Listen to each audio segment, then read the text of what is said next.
Muy buenas tardes. El Instituto Veracruzano de la Cultura, a través del Centro Cultural Atarazanas, presenta el libro Las flores en la cocina veracruzana, editado por la Dirección General de Culturas Populares, Indígenas y Urbanas, cuyo autor es el chef Lester Long Sánchez Trinidad, a quien cedemos la palabra. Bienvenidos. Hola, ¿qué tal? Soy Lester Long Sánchez. Como les había comentado ya varias veces en redes sociales, iba a conectarme para hacer una transmisión en vivo y poder presentar mi libro Flores en la cocina veracruzana. Pues va a ser más como una charla desde aquí, desde mi casa. Ya ven que todos estamos en cuarentena y encerrados, entonces va por ahí esto. Va a ser más como una plática para hablar sobre cómo ocurre este libro. Y pues primero cómo ocurre, cómo nace la idea, cómo se va gestando. Luego hablar un poco de los contenidos, de qué hay adentro del libro, y luego hablar un poco de lo que yo creo que ha cambiado la publicación. Entonces me va a dar mucho gusto tenerlos. Como les digo, va a ser más una charla. Aquí estoy en mi casa. Me disculparán si tengo un cafecito aquí junto, pero con un café todo es más ameno. Y pues nada, qué otra cosa más que saludarlos y darme el gusto de verlos, aunque sea aquí a distancia. La verdad es que esta situación también hay que remarcarlo, es bastante complicada, ¿no? La situación en la que estamos pasando con esta pandemia, que nos ha obligado a la mayoría, o a los que pueden, a quedarse en casas, y a los que no, pues tenemos que salir todavía a trabajar y a buscar el sustento. En particular también quería aprovechar para dos cosas. Uno, mandarle un gran saludo a todas las personas que siempre muestran su apoyo, siempre pues muestran su afecto, ¿no? A mis alumnos, a mis amigos, a mis colegas. Yo siempre les tengo también mucho cariño, y ahorita quiero mandarles un saludo a todos. Y por otro lado también al sector gastronómico, que pues nosotros que estamos relacionados en el área de turismo hemos sido de los más afectados durante esto que ha ocurrido. Y la verdad es que ya se prolongó demasiado esto. Entonces sí nos estamos viendo bastante complicados con el tema. Y pues yo sé que no soy la gran solución, pero quiero decirles pues que tenemos que seguir adelante, que mientras las posibilidades lo permitan hay que seguir intentando, hay que seguir tratando de lograr que esto salga a flote. Tiene que pasar. Y si no lo logramos ahorita, pues ya habrá tiempos mejores, ¿no? Y eso nos toca a todos, no nada más se los digo de dientes hacia afuera, sino que todos estamos metidos en esto. También he ofrecido mi apoyo a los restauranteros que gusten buscar otras soluciones durante esto que está ocurriendo. No encuentro el hilo negro. La verdad es que solo busco apoyarnos entre nosotros.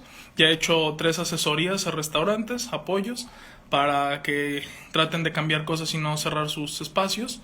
Esta semana voy a ir a ver una amiga que también quiere que le ayude con su café. Entonces pues todos estamos en esto y todos nos seguimos ayudando. En lo que pueda ayudar, adelante. Ya ven que hasta las escuelas han sido bastante afectadas. Ahorita el último que quedaba del semestre lo tuvimos que terminar a distancia, imagínense. Pero creo que los resultados han sido bastante buenos. Justo ayer también hablaba sobre eso, de cómo durante el resto del semestre trabajé un proyecto con mis alumnos con respecto justo al tema que hoy voy a hablar. Y el resultado fue bastante bueno. Creo que a distancia se pueden hacer cosas interesantes y pues no hay que rendirnos. Pero bueno, a lo que voy, como les decía al principio de la transmisión, pueden hacer sus preguntas y las vamos contestando al paso o hasta el final. Ya ahí vamos checando cómo va evolucionando esto, y pues les doy gracias a todos los que se están conectando. Vamos a comenzar a hablar del texto. Es lo que voy a presentar hoy, que es Las flores en la cocina veracruzana. Es parte de la colección Cocina Indígena y Popular de la Secretaría de Cultura. Entonces, ¿cómo surge este libro? La verdad es que es una historia bastante larga. El libro me tomó a mí 5 años escribirlo, un poquito más de 5 años en escribirlo, y ya tiene 2 años que se ha publicado. Entonces, por estos días se cumple el segundo aniversario de su publicación. Algo interesante. Algunas personas me preguntan por qué casi no he hablado de él en Veracruz, es decir, por qué no he ido a presentarlo a lugares. La verdad es que no se ha dado las oportunidades. Interesantemente, en Veracruz solo lo he presentado en un lugar. Afuera del país lo he presentado en varios lugares, en varios estados, sobre todo en Ciudad de México, pero aquí en Veracruz solo lo he podido presentar en un solo lugar de Veracruz, en un municipio que de hecho es el municipio más lejano de todo Veracruz, Uxpanapa, que está junto a las Choapas. Antes formaba parte de las Choapas, es uno de los últimos municipios creados de Veracruz. Ahí fui a presentarlo justo en su primer aniversario, lo cual me dio mucha felicidad porque yo tengo una historia en particular con Uxpanapan que también tiene que ver con el libro. Entonces ahí lo presento por primera vez el año pasado, y de ahí no lo he vuelto a presentar en Veracruz, y por lo tanto pues se me hizo interesante platicarles a ustedes cómo ocurre. Entonces más o menos es el contexto del libro, pero pues les digo, hace aproximadamente 7 años es que a mí se me ocurre escribir sobre el tema. Primordialmente me llama la atención cómo se usan algunas flores en las cocinas del mundo. Casi todos hemos visto cómo se utilizan las flores estéticas para algunos montajes de platos, e incluso es algo que no se ha tomado con la seriedad. He visto muchas escuelas de gastronomía que los alumnos van, cortan cualquier flor de un árbol y la ponen en el plato, y toda la gente dice, ay, qué padre, qué bonito se ve. Y sí, se ven espectaculares, pues es una flor, pero resulta que esa flor pues no es comestible, ¿no? Entonces pasan dos cosas. Una, que pues podemos hacerle daño a la persona que le estamos sirviendo el plato si se llega a comer la flor. Y dos, que no conocemos la cantidad de flores que tenemos en nuestra cocina y cortamos cualquiera y la ponemos en el plato, cuando que nuestra familia, nuestra sociedad, las civilizaciones que dieron parte a México llevan milenios comiendo flores. Entonces, bueno, a mí me llama la atención ese tipo de flores, pero cuando voy a la visita en un mercado en Tlacolulan, aquí en Veracruz, Tlacolulan, no Tlacolula en Oaxaca, que es lugar de tlacuilos, me encuentro las flores de Gasparito. Entonces me parece interesante porque toda mi vida había crecido con las flores de Gasparito. Las había comido muchas veces por parte de la familia de mi papá, sobre todo. Y llegó un momento en el que dije, ¿quién ha escrito sobre estas flores? O sea, ¿en qué momento alguien se sentó y se puso a pensar sobre cómo esta flor llegó a la mesa y de cuántas formas se come? Entonces se me queda esa espina en la cabeza y me pongo a buscar bibliografía. Estamos hablando de hace 7 años. Estamos hablando del 2013, 2012 es que comienzo a trabajar este libro. Entonces comienzo a buscar bibliografías y por supuesto que no había casi nada. Y en una biblioteca de las más viejas de la ciudad, o de las que tienen libros más viejos, ya muy descuidadas, la biblioteca de la ciudad, me topo con un pequeño librito, chiquitito, que no lo tengo de hecho, pero es un pequeñito librito. Se llamaba la colección Cuadernos de Cultura, me parece, por parte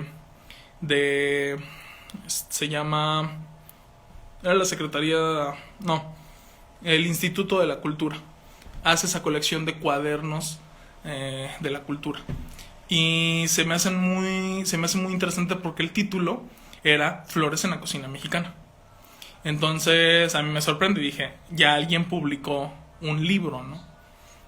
Entonces me pongo a hojearlo y descubro recetas de aproximadamente unas 10 flores y unas 40 recetas, ¿no? Y ya, pues le saco copias al libro y todo, y comienzo a checar, pero sentía como que le faltaba algo. Este pequeño librito es de la antropóloga Raquel Torres Cerdán y se publica, si no mal recuerdo, en 1995, me parece. Entonces, yo cuando busqué sentía que le faltaba algo, o sea, que el libro como que no estaba del todo completo. Eso es lo que yo pensé al principio, ¿no? Pero pues era un chico muy joven que no sabía mucho, ¿no? Pero me daba esa impresión. seguí investigando, encontré varias recetas aisladas en algunos muy pocos libros, pero muy pocos libros. Y me di cuenta de una cosa, que también otras personas que han trabajado lo mismo, es que en los libros de cocina mexicana no estaban las flores. Entonces se me hacía interesante cómo en grandes publicaciones de gastronomía no había recetas de flores. Y en este pequeño cuadernito, ¿no? Que no tenía fotos ni nada, de hecho tenía dibujos. Bueno, son grabados. Tenía muy pocos grabados y un bonito prólogo. Estaban esas recetas. Entonces, eso me causó impresión primero. Pero bueno, todavía no tenía las herramientas para saber lo que estaba ocurriendo. Y unos meses después voy a estudiar, estamos hablando de principios de 2012. Cuando comienzo a trabajar en el libro, pero incipientemente, o sea, solo estaba buscando bibliografías, iba a los mercados para ver qué flores había en temporada, nada más. No era nada de tener un trabajo muy avanzado, la verdad es que era muy joven. Entonces voy a estudiar a la Escuela de Gastronomía Mexicana, ESGAMEX, en Ciudad de México, con Yuri de Gortari y Edmundo Escamilla. Y estamos hablando de mediados del 2012. Y ahí es cuando el paradigma de cómo comprendo la cocina mexicana cambió bastante. Como todos los que entramos a este tema y los que están metidos en la cocina, incluso, sobre todo más los que la estudian de cierta forma o están más adentro a esto, siempre, bueno, el medio gastronómico, lo que se nos ha hecho decir es que hay cierta comida que es mexicana, ¿no? Y hay ciertas personas que la están haciendo. Entonces todos tenemos como en la mira a estos chefs ganadores de premios o que tienen a sus restaurantes en listas y creemos que eso es como lo mejor que hay con respecto a cocina mexicana. Sabemos que hay un patrimonio intangible de la humanidad, pero cuando queremos ejemplificarlo vamos a la cocina de restaurantes y no a las comunidades. Entonces es muy interesante lo que está ocurriendo en México desde hace ya varios años con respecto a eso. Lo que ocurre en ESGAMEX es que me cambian en la forma de ver la cocina mexicana. La verdad es que Edmundo era un gran maestro. Nunca voy a olvidar sus cátedras en la escuela. Y nos hablaba de todo,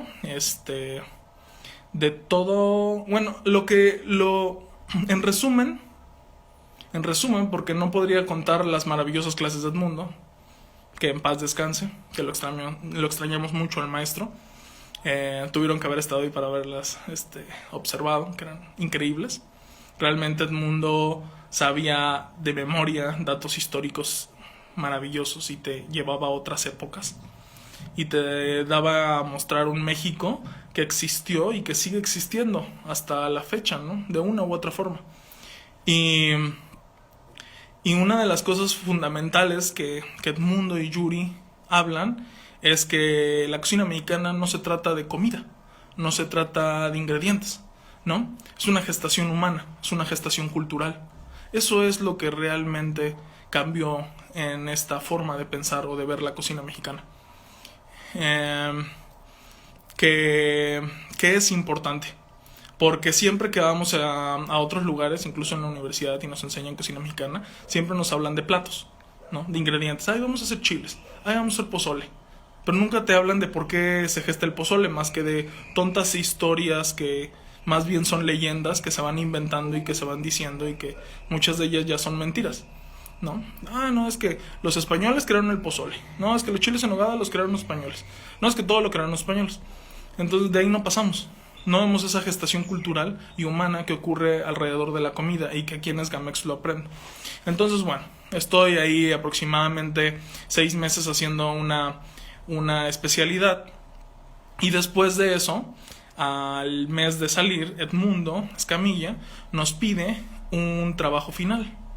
Y ese trabajo final iba a ser elegir un libro de la colección de cocina indígena y popular y hacer un trabajo grueso con respecto a eso, incluso preparar algunas recetas, muy parecido a lo que yo les puse a mis alumnos.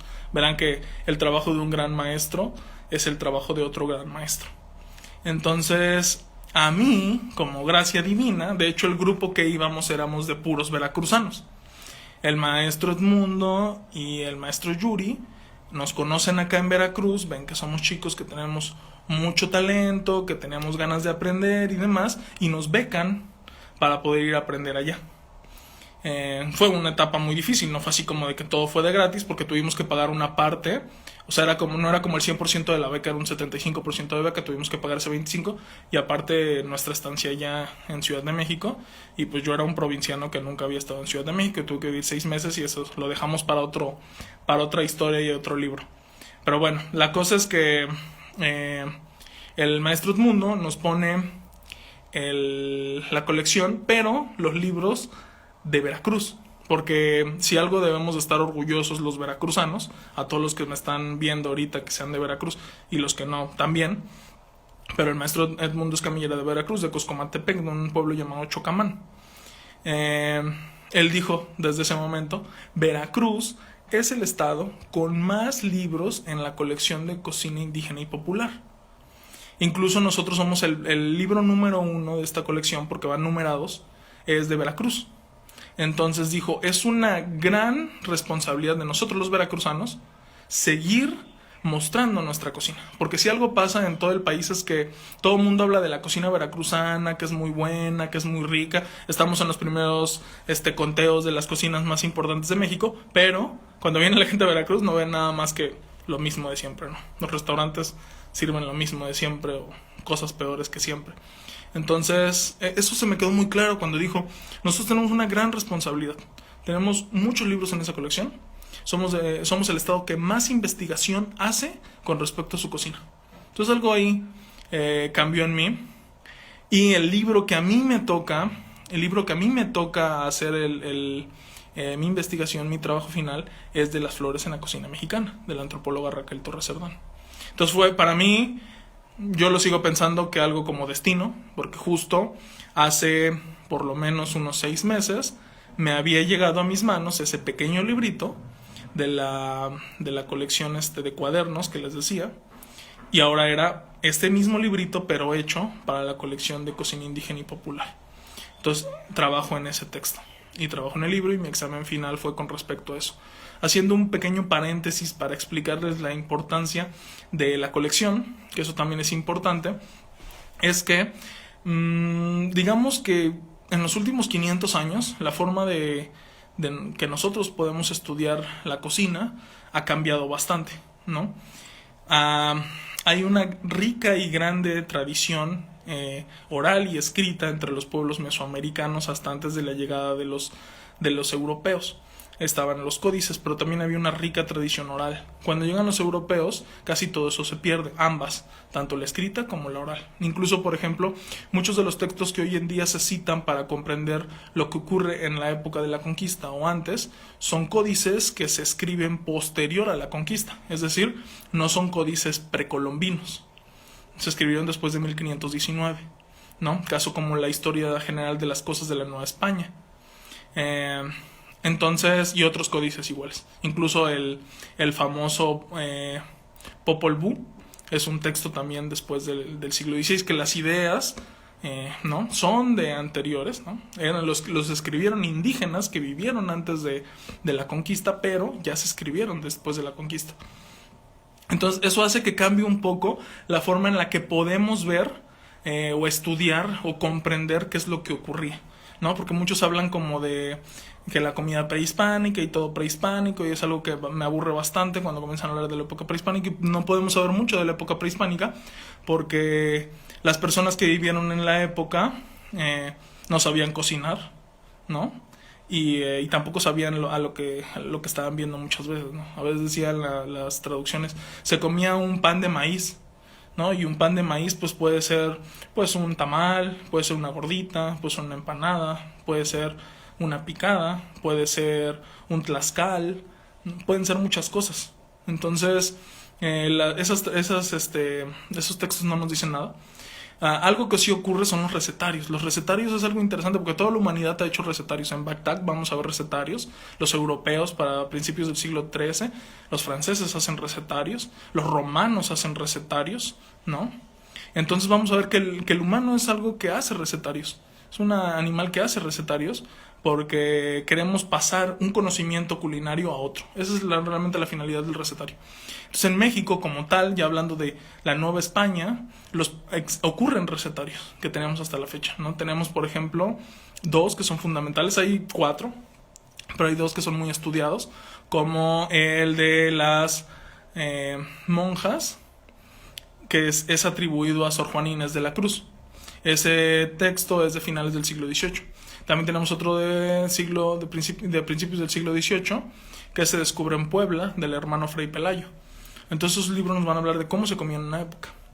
Seguimos avanzando en la época de México y vamos a tener, por ejemplo, a principios del siglo XIX, ¿no? 1831 se publica el Nuevo Cocinero en forma de diccionario. La verdad es que el Nuevo Cocinero en forma de diccionario es muchas cosas. Algunos lo toman como que es la construcción de una cocina nacional, ¿no? Yo dudo un poco. Unos dicen que no, que simplemente es un recetario europeo hecho en México. Y sí, en parte es cierto. Pero lo que sí es que es esa primera gestación de una identidad. Y cómo se va colando entre este racismo tan grande, que es una realidad en la que vivimos y que en la cocina se ve muchísimo. Este racismo que nos decía que la comida de los indios, que la comida de los negros, que la comida de los mestizos era inferior a la comida europea. Entonces eso sigue hasta la fecha. Por eso me molesta tanto que sigamos en esa idea y que siempre que queremos darle un sentido a la cocina mexicana siempre tengamos que decir que fue en España, que los españoles lo inventaron, que es una mezcla española, que es un platillo español hecho en la mexicana, o sea, ¿no? Tratando como de seguir en ese rol. Entonces, lo bonito de esos textos es que las recetas mexicanas, ¿no? De clases populares se comienzan a colar entre estos recetarios. Vamos a ver cómo ocurren los moles, pero históricamente es muy bonito verlo. No cualquier mole, o sea, no son los moles indígenas que le dan vida a los moles criollos. Son ya estos moles criollos que más tarde van a dar forma al mole oaxaqueño, al mole poblano, ¿no? No son tampoco cualquier mole. Eso también es muy interesante. Pero bueno, seguimos avanzando y algo que es muy interesante es que para el siglo XX, principios del siglo XX, vamos a ver cómo ocurren algunos recetarios regionales. Es decir, a partir del siglo XVIII vemos que se acaba la Nueva España, ¿no? Somos un México independiente, pero estamos en construcción. Y sobre todo esta forma de estructurar las clases sociales y seguirnos separando entre negros, indígenas y mestizos sigue ocurriendo hasta la fecha. Entonces también va a ocurrir en la cocina. Lo interesante es que para el siglo XX comienzan a ocurrir los recetarios regionales, ¿no? Es algo muy interesante ver cómo en todo el país hay recetarios de Campeche, ¿no? 1939. Hay un recetario jarocho de 1939 también, y se llama así, la cocina de Campeche, la exquisita cocina de Campeche, y el otro se llama la cocina jarocha. Entonces, estamos viendo una identidad de una cocina regional, así comemos los jarochos, así comemos los campechanos, ¿no? Y que por supuesto que va a haber comida europea. Vamos a ver también recetarios de Guanajuato, de Oaxaca, o sea, comienza a haber recetarios que se acercan más a cómo comemos los mexicanos, ¿no? Entonces, aún así, estos recetarios ocurren entre las clases acomodadas. Eso es algo importante que hay que aterrizar cuando hablamos de recetarios en México, ¿no? Y que es algo que rompe la colección de cocina indígena popular. Hasta de la Nueva España hasta finales del siglo XX, los únicos recetarios escritos que quedan salvaguardados, que permanecen hasta nuestra época, son los de clases acomodadas. Las clases populares, o sea, los indios, los negros, los mestizos, la comida de mercado, la comida de fiestas patronales, esa no queda registrada, salvo muy raras excepciones, pero rarísimas, así como menciones. Recetarios tal cual no quedan, no existen. A estas clases no se les permite, o no se les permite por muchas estructuras sociales tener recetarios. Pero hay algo importante, la tradición oral. Estos grupos llevan su tradición de forma oral, es decir, la receta se pasa de mujer a mujer.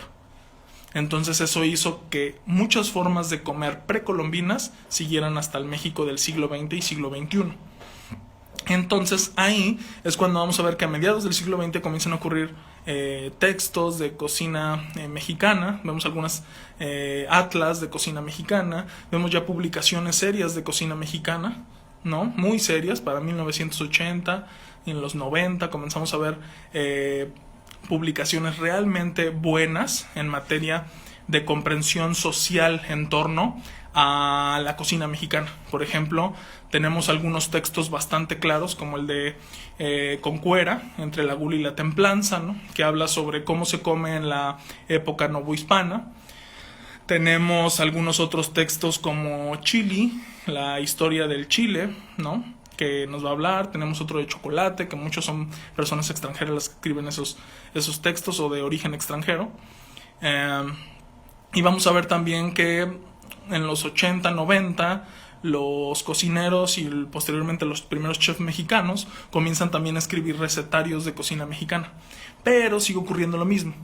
Estamos hablando de comida mexicana de clases acomodadas, porque también la comida mexicana debemos aceptarlo que es estructural. O sea, no comen igual los mexicanos de clases altas, aunque coman chile, que los mexicanos de clases bajas. Eso es cierto. Ni se come igual en la casa de una familia acomodada poblana que en un mercado de Puebla. Entonces, la comida que comienza a ver en recetarios es comida de clases acomodadas. Eso es algo fundamental. Eso es lo que viene a cambiar la colección de cocina indígena y popular, que comienza en 1999, es decir, acabando el siglo XX. Tenemos 500 años de que no nos había importado su cocina. La Secretaría, ahora Secretaría de Cultura, hace un gran proyecto que es salvaguardar estos recetarios populares y hace pequeños libros. Y esto es un gran trabajo. Actualmente tenemos ya 80 recetarios, 78 me parece, que se han publicado, pero ha sido una carrera de ya 20 años, ¿no? De publicar libros. Y se le ha dado recetarios, se le ha dado voz, se le ha dado forma escrita a cocinas, por ejemplo, de los mayas en Campeche, de algunos pueblos afromestizos en Coahuila, de Baja California, de Oaxaca, ¿no? Nahuas en Veracruz. Tenemos una diversidad cultural que es más bien que un poco de justicia social para las cocinas de las cuales no nos importan, ¿no? Que muchas veces no nos importan. Entonces ahí es cuando ocurre la colección de cocina indígena y popular. Regresando otra vez a la historia de cómo se me ocurre escribirlo, pues regresando terminando mi diplomado en Ciudad de México, Edmundo Escamilla me dice, y Yuri de Gortari, busca a Raquel Torres, lo recuerdo perfectamente bien. Busca a Raquel Torres para que ella te enseñe cómo ocurre esta forma de cocinar en Veracruz, ¿no? Esas fueron las palabras que me dijo, y dijo: Lester, escribe tu libro. Escribe el libro que quieres escribir. Le decía, pero es que no lo sé, soy muy joven, no sé mucho. Escribe tú tu libro. Sé que solo necesitas hacer eso. Nunca olvidaré las palabras de Edmundo Escamilla, que me dijo en Esgamex ya los últimos días antes de irnos, y me regreso a Veracruz con esa encomienda.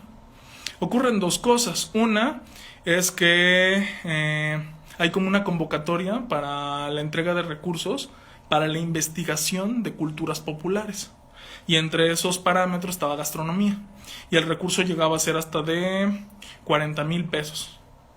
Entonces yo dije, genial, con ese dinero publico el libro. Entonces entro al concurso. Pero vaya, es un poco... Todavía me río de cómo ocurren las cosas, porque pues era un chico muy joven, y ahí estaban participando también antropólogos, sociólogos, licenciados de muchas otras carreras, o que llevaban ya proyectos muy avanzados, y yo me colé entre estos concursantes, no siendo nadie. Y la otra que ocurre es que a un evento al que asiste la antropóloga Raquel Torres y la conozco. Entonces comenzamos una serie de pláticas que hicieron que poco a poco fuera comprendiendo cómo ocurre la cocina en Veracruz. La verdad es que ese episodio de mi vida fue muy difícil, debo aceptarlo, porque a quienes... No muchos conocerán a la antropóloga, pero no como yo la conocí, no desde la forma del trabajo, del trabajo severo. Yo creo que es una persona con muchas formas. Te trata de una forma cuando eres su familia, y a las personas que conoce de 1, 2, 3 tratos, incluso de muchos tratos, la trata diferente a alguien que trabaja con cierto rigor. Y a mí me tocó trabajar con ese cierto rigor. De hecho, nuestro primer gran trabajo de campo fue en el Uxpanapan, donde justo unos días antes ganó el concurso, y es que me decido a escribir en el libro. Entonces, desde el principio que yo quería escribir el libro, ella era la autora del libro que les cuento. Ella me dijo, yo ya escribí este libro, o sea, yo ya escribí todo, ya no vas a encontrar otra cosa. Lo que puedes hacer es un recetario familiar que hable de las recetas de tu familia, pero ya no vas a encontrar nada más porque yo ya hice todo el trabajo. Entonces, bastante desmotivante, ¿no? Y por otro lado, pues tenía el apoyo, que me daba un poco de recurso económico. De hecho, no me dieron todo, me dieron solo una cuarta parte de ese recurso económico para poder llevar a cabo el proyecto que presenté y que está registrado ahí como investigación de la cultura popular. Entonces, me dedico a viajar aproximadamente un año. Con ese hago primero como un trabajo previo y me dedico a viajar. Al mismo tiempo, obviamente, como estaba hablando de flores, que era mi tema que quería escribir, no estaba hablando de tamales o de otra forma de preparación, sino de flores, pues había ya personas que habían incursionado en las flores. Por ejemplo, había botánicos, ¿no? Y para esto me llega un libro que por ahí tengo en mi biblioteca personal, que es de frutos silvestres comestibles de Veracruz. Entonces había 3 autores y me dedico a buscarlos, porque mi lógica fue que habían escrito algo sobre frutas comestibles, por lo tanto estaban como más sensibles al tema. Esa fue mi idea, y los busqué y pues logré encontrar a 2 de ellos, y comienzo a entablar conversación con ambos, con el curador del herbario, el doctor Avendaño, y con Maite Lascurain. Entonces la doctora Maite Lascurain, con ambos comienzo a hacer pláticas, y pues obviamente, como siempre ocurre todo en la vida, pues yo era un chico que acaba de egresar de la universidad queriendo escribir sobre temas de botánica, y que me comenzaban a citar nombres nombres científicos, y pues yo no entendía nada, ¿no? Por ejemplo, decía, miren, tengo esta lista de 20 flores. Decían, bueno, sí, pero esta y esta son la misma. Digo, no, son diferentes, se llaman diferentes. No, es eritrina americana. No, pero aquí se llaman Gasparito y Pipiriche. Sí, pero es eritrina americana. ¿Cómo?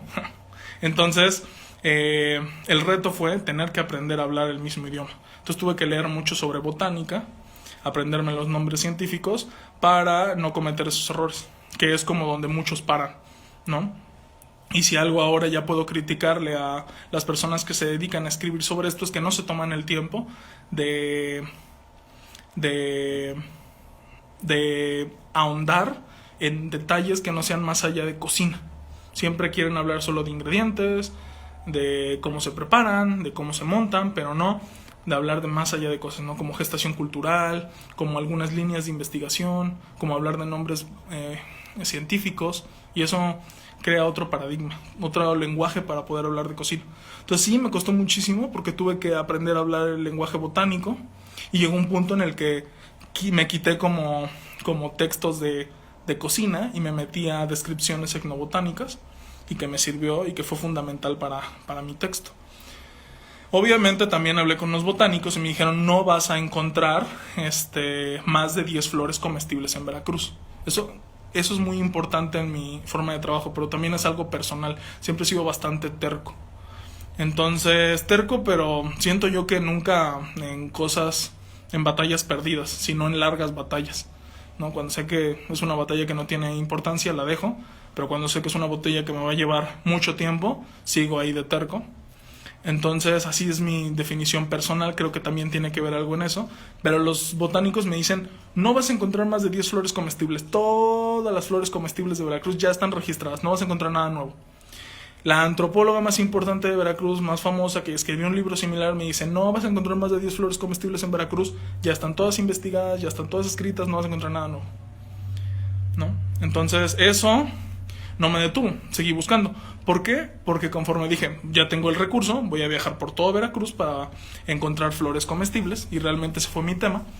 En un año de viajes por todo Veracruz, norte, centro y sur, descubro una cocina veracruzana que es increíble, que nadie todavía llega a comprender, llega a saber que es tan grande la cocina veracruzana. La veo en ese año de viajes en específico. Ya tengo bastantes años viajando, pero en ese año en específico veo que Veracruz es muy diverso, ¿no?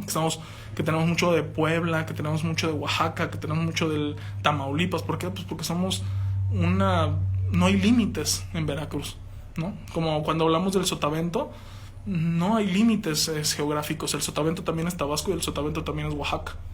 Entonces aprendo muchísimo en ese año, y pues voy descubriendo que había flores que no estaban investigadas, ¿no? Que no estaban delimitadas. Eso es muy importante para mí, porque me da ganas de continuar. Entonces cuando yo regreso digo, a ver, encontré esta y esta. No la tenían, ¿verdad? Ah, no la teníamos. Fíjate, ¿a poco? ¿Y cómo se la comen? No, pues así. Ah. Y bueno, me dediqué aproximadamente 5 años en poder terminar el libro. 5 años de mi vida dedicados a trabajar el libro, viajando por todo Veracruz, y actualmente tengo 58 flores comestibles registradas y más de 400 recetas. Y la lista sigue creciendo, porque desde que publiqué el libro a 2 años ya he encontrado por lo menos 5 flores más. Así que estamos hablando de 63 que he encontrado en Veracruz. Entonces, eso habla de esta gran diversidad que tenemos, ¿no? ¿Qué es lo que yo encuentro en el texto, lo que voy gestando en el texto? Bueno, me doy cuenta que hay todo un universo en la forma de comer flores. Eso es lo más importante. Una cosa que ocurre, por ejemplo, es que hay un gran trasfondo cultural en comer flores. Es decir, desde la época precolombina, los pueblos de Mesoamérica comían flores. Entonces vamos a ver la importancia de la flor también en el pensamiento prehispánico. Para los indígenas de Mesoamérica, para las civilizaciones de Mesoamérica, desde los olmecas, las flores tenían un papel fundamental en la forma de ver el mundo. La flor significaba nacimiento, muerte, al sacrificio, simbolizaba a los dioses. Entonces tenían muchos significados las flores. Incluso era un lenguaje como flor y canto, que es poesía, pero también son verdades. Las flores representaban verdades absolutas. Entonces, la ingesta de flores no es nada más como de... Creo que en un principio se podría establecer como cualquier otro recurso alimenticio, que vamos por el monte, vemos que hay una flor, me la como, no me muero, listo. Pero creo que eso ocurre al principio. Con el paso del tiempo, el comer flores se convierte en un fuerte principio cultural, en una fuerte forma cultural de ver el mundo. Entonces el comer flores es comer verdades, es comer a los dioses, es comer la vida, es comer la muerte. Y eso vamos observándolo en muchas cosas que se van dejando, nada más de lo que yo incursiono en Veracruz. Una de las cosas, por ejemplo, es que me encuentro con una flor que en el norte de Veracruz, tienen varios nombres por todo Veracruz, pero en el norte de Veracruz le dicen flor de mayo, ¿no? Esa flor, que es muy olorosa, que ya Sahagún, la historia general de las cosas de la Nueva España, la describe, es la que adorna los altares durante la flor del elote nuevo, durante la fiesta del elote nuevo. Decora los altares esa flor. También en sus festividades de muertos también decora los altares, más hacia el Totonacapan, hacia abajo.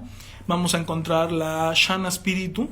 Shana, que quiere decir flor, Spiritu, flor de espíritu, que utilizan los miembros eclesiásticos como collares para cuando hay ceremonias como esta que se me acaba de dar el nombre, que es el Corpus Christi,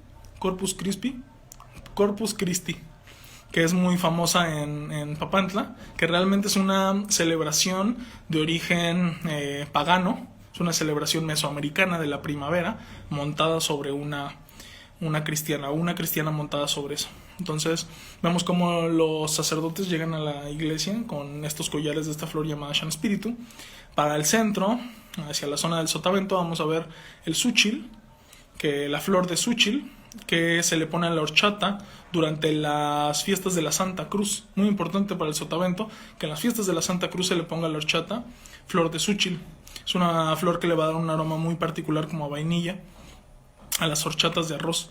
Si nos vamos hacia el sur, los zapotecas también se hacen unos collares durante sus fiestas patronales y procesiones. Y los popolucas, bueno, los grupos soquepopolucas tienen también una forma interesante en sus ritos funerarios. Lo que hacen es que, por ejemplo, cuando un niño de brazos, un niño muy pequeño muere, este niño lo llevan a la iglesia. Bueno, para esto se tiene que escoger a un padrino. Pues el padrinazgo entre los grupos soquepopolucas. Cuando un niño de brazos muere, se busca un padrino y lo tienen que llevar a una iglesia. En la iglesia, al niño se le pone agua bendita en la cabeza y se le pone una flor amarilla llamado puchmayá, que quiere decir flor amarilla en popoluca, y se le pone en la boca para que el niño se alimente en su otra vida, y con esa flor en la boca se entierra. Entonces es algo muy interesante, porque todas estas flores que acabo de mencionar son la misma flor, Plumeria rubra, que es justo la que está en la portada del libro, ¿no? Nada más que hay rosas, hay blancas y hay amarillas. Puchmayá es amarilla, y a veces esa gestación de el color de las flores tiene que ver más con un poco de la forma en la que cada pueblo ve su cultura, o tiene una relación con los colores. Por ejemplo, en los grupos del sotavento, los afromestizos veneran a la flor de súchil, que es amarilla, y entre los popolucas también la amarilla, la puchmayá, pero entre los soques es la rosada, que les dicen guiechachi, y es la que utilizan para bebidas como el vupu.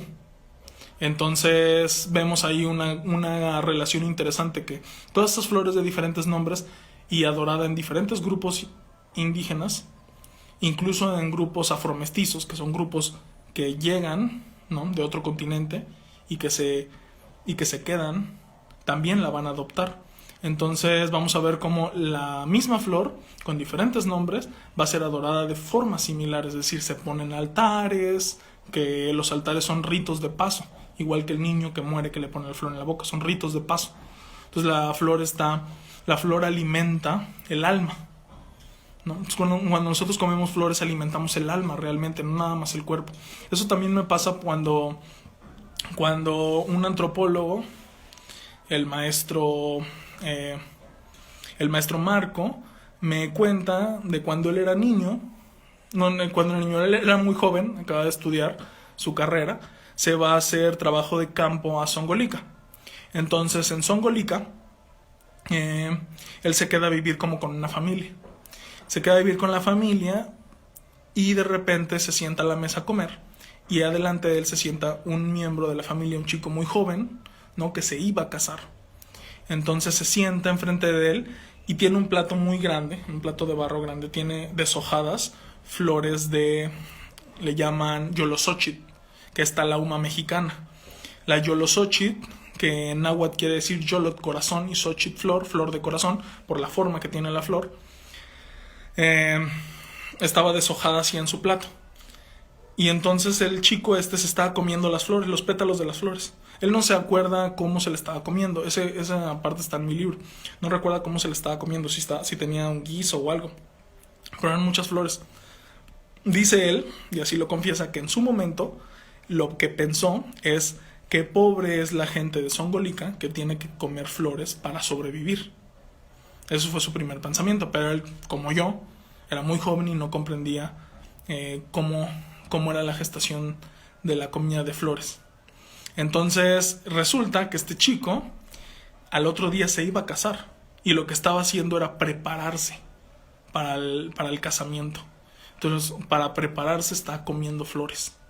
Es interesante como puede haber muchas explicaciones para esto, ¿no? Una de ellas es que se estaba purificando, otra de ellas es que se cree que esta flor de Yolosóchitl tiene propiedades que curan el corazón, en dos efectos, porque la medicina precolombina es muy compleja, no solo aliviaba el corazón de afecciones físicas, sino también de afecciones sentimentales, es decir, un atole de Yolosóchitl te puede curar un corazón roto. Pero también se cree que los pétalos de la flor tienen propiedades fértiles. Entonces, pues el chico estaba preparando para el otro día, pues, sembrar la tierra. Entonces, vemos esa forma de ver el mundo. Por eso cuando la gente ve, están comiendo flores, vemos esos tipos de expresiones. Sí, es que es comida de indios. No, es que eso comen los inditos.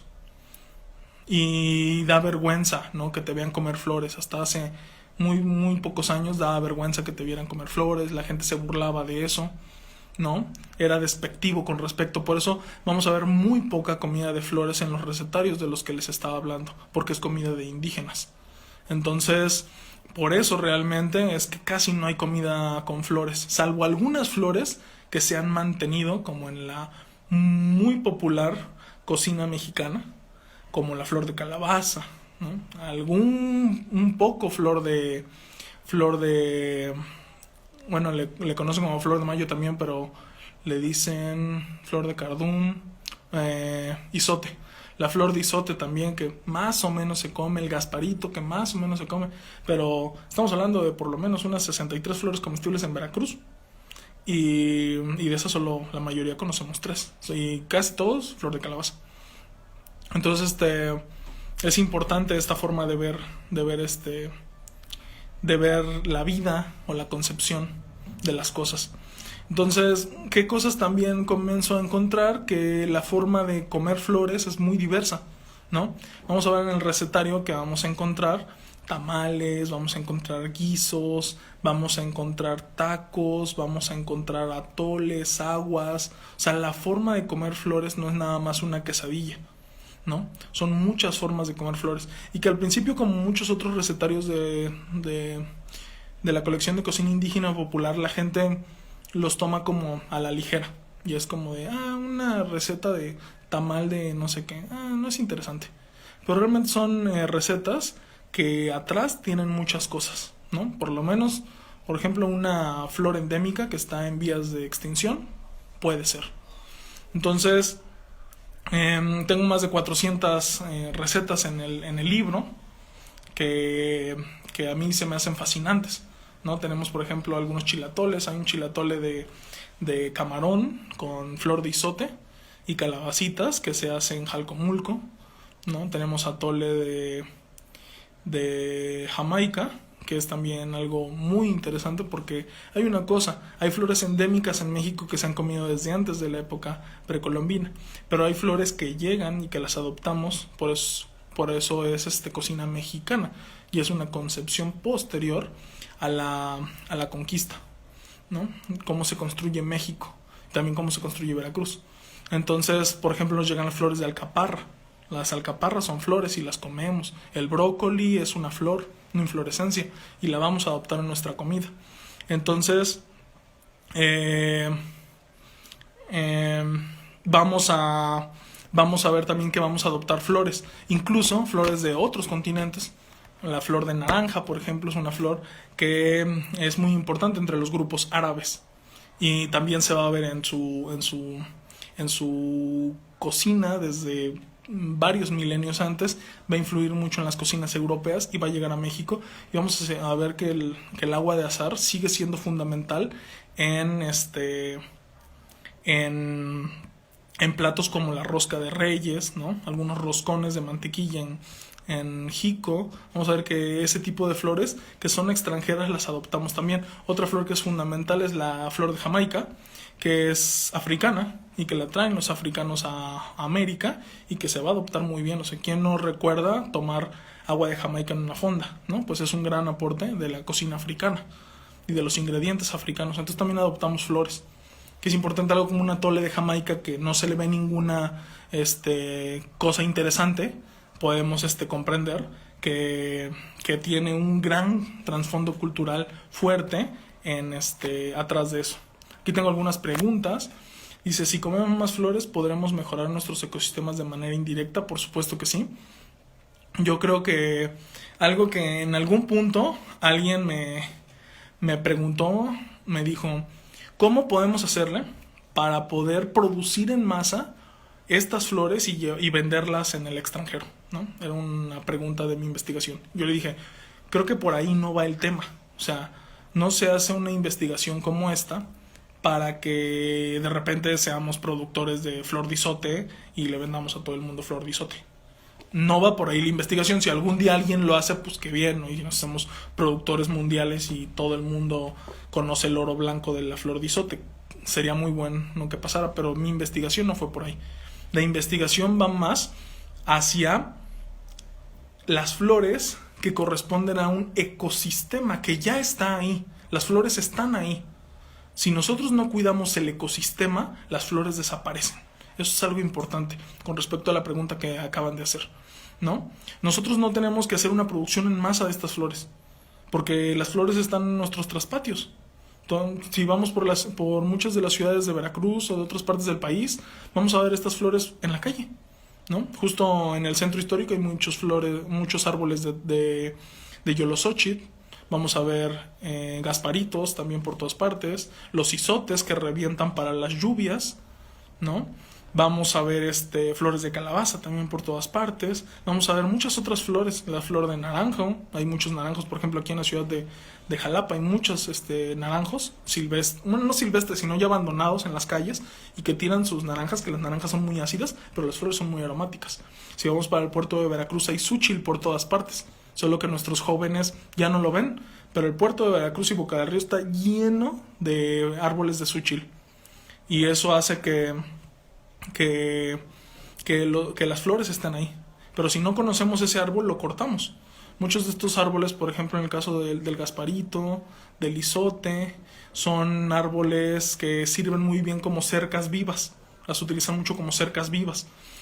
Por eso las cocuite también para el sotavento lo vamos a ver como una cerca viva. Quiere decir que delimitaba terrenos.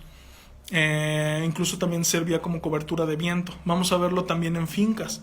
Por ejemplo, el cocuite, bueno, también el cocuite, pero el gasparito, la eritrina americana, la vamos a ver hacia el norte de Veracruz, que la utilizan para que sea el árbol donde se enreda la vainilla. Entonces tiene una doble función. El cocuite, lo mismo. El cocuite, también llamada madre cacao, se utiliza para darle sombra a los cacautales. Por eso le llaman madre cacao, porque le da sombra, porque cuida el cacao. Madre cacao, también llamada, tiene un nombre que se hizo muy famoso por un shampoo, ahorita no lo recuerdo, pero tiene otro nombre, pero por eso se llama madre cacao, porque cubre al cacao. Entonces le da sombra al cacao, como también le da sombra al cafetal, algunos árboles como el equimite, el naranjo. Entonces, sin duda, si nosotros comemos flores, no solo estamos apoyando a los pequeños productores que todavía la traen, sino que cuidamos ecosistemas, porque entonces no se cortan árboles, porque entonces no se desaparecen las fincas. Y, por ejemplo, en el caso de algunas fincas de Veracruz, cafetaleras, los árboles están ahí, y en una finca se da café una vez al año, ¿no? A lo mejor 2 cosechas, pero una persona vive de la finca toda la vida. O todo el año, perdón, porque encuentras pues que el árbol frutal, que calabazas, que puedes sembrar una milpa, ¿no? Hace poco me invitaron a una finca, a una elotiza, ¿no? De una milpita que tenía la finca de café. También encontramos otras cosas como hongos en los cafetales, también encontramos cosas como animales de monte que podemos comer, insectos que también se comen mucho en los cafetales de Veracruz y flores. Entonces, si cuidas el cafetal, cuidas un ecosistema bastante complejo y entre eso también se encuentran las flores. Entonces, muchas de las flores que cito en este texto son flores que provienen de árboles y que provienen de ecosistemas. No son flores que podemos hacer en producciones masivas, ¿no? Más bien hay que cuidar ecosistemas. Eso también habla de la diversidad de flores. Muchas de las flores se encuentran muy cerca, pero no las van a encontrar.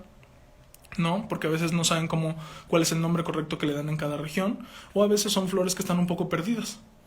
Tal es el caso, por ejemplo, de la canelita en los Tuxtlas, que es una flor muy aromática. Pero bueno, ya me quedan muy poco tiempo, 2 minutos para despedirme y se acaba esta transmisión. ¿Dónde pueden conseguir el libro? Ya les menciono. En Librerías Educal, en Gandhi, en la tienda de Múcara, aquí en Jalapa, y también en línea en la tienda de Now. Ahí si tienen preguntas me pueden escribir y les mando el link. Quizá podamos hacer otra transmisión otro día hablando de otro tema. Me gustaría muchísimo. Y o si tienen alguna duda en específica, puedo hacer otro video para hablar también de ello. La verdad me dio mucho gusto verlos, verlo todo lo que escribían y estar un rato aquí con ellos. Les digo, estuve hablando sobre flores en la cocina veracruzana, el número 75 de la colección Cocina Indígena y Popular del Conaculta, que es uno de los muchos libros que hay de Veracruz de esta colección, y creo que habla de una forma de comer en Veracruz. Los invito a que le den busquen el libro, lean el libro y puedan saber más acerca de cómo se come en Veracruz. Yo creo que para los veracruzanos y para los que están en municipios colindantes van a encontrar muchas flores que son muy parecidas. Tristemente no es una edición que tenga fotos, pero tiene nombres científicos, que eso me gustaría hablarlo en otra ocasión, de cómo se va gestando de cierta forma este libro, sobre todo por la parte botánica, porque no es un índice como de sopas, ensaladas y demás, sino por nombres botánicos. Entonces me gustaría volver a hacer otra transmisión. Les digo, ya cumplimos 2 años con la publicación de este libro y me da mucho gusto. Ojalá que pronto se pueda presentar físicamente y bueno, nos vemos. Me da mucho gusto, un saludote a todos y ahí estamos pendientes. Agradecemos a ustedes su presencia virtual y especialmente al chef Lester Long Sánchez, su generosidad al brindarnos su tiempo, sus conocimientos y sus vivencias sobre este tema. Muy buenas tardes.